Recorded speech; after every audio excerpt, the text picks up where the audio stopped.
as a tool in our toolbox.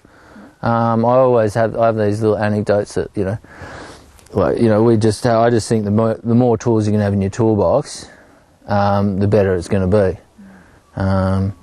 So there's biodynamics, there's biological farming, there's permaculture.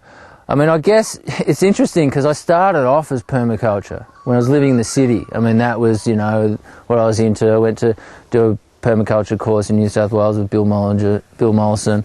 And so before I had any of this, I had that picture. And then I got onto a farm and you start getting on a tractor and you get all excited and everything.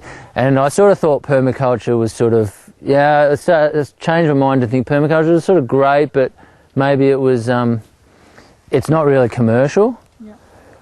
And now I sort of see that actually more and more of what we're doing is sort of permaculture.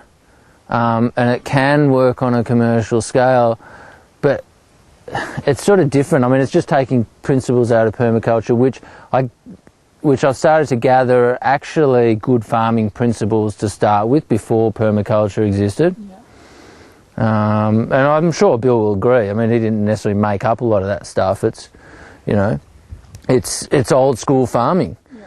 I mean, the whole, you know, zoning thing and the whole, you know, that's one of the things that annoys me about this property. And if I started again on a property, I would do it differently.